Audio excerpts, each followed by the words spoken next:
Nadakpan na sa traffic agency sa Mandaue City kadtong driver sa usa ka dump truck nga giingong nakiginukdanay sa laing truck.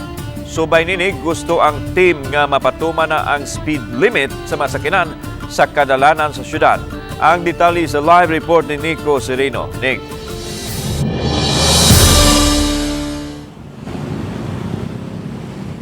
Yeslan, paghulagway sa mga traffic officials, delikado kayong gibuhat sa mga driver mong mihimo sila og tukmang aksyon kabahin niini. Pipila ka semana ang nakalabay na kuhaan sa dashcam sa lain nga sakyanan ang eksena sa may barangay Kasuntingan. Daw galumba kining duha ka mga dump truck. Peligroso ang ilang gibuhat kay diryot maigo ang ubang sakyanan. Human mapost ang video sa social media, gialerto sa taga-team ang ilang mga sakop aron matultulan ang nalambigit nga mga sakyanan. Usa niini nasikop na sa mga otoridad.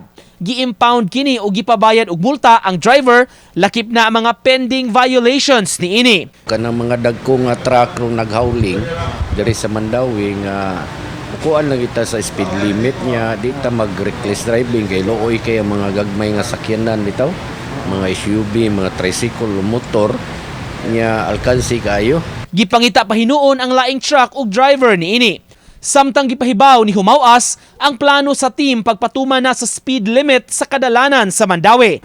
Aduna day city ordinance kabahin niini.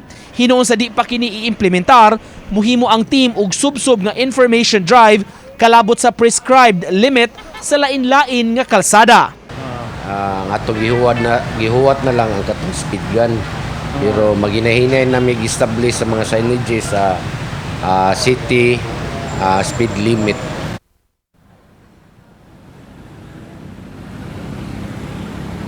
Sunod tuig pa hinuonlan plano sa team kining full implementation unya sa speed limit ordinance sa Mandaue apan sawa pa kini hingusgan nila ang information dissemination aron masayod ang katawhan kabahin niini. Lan.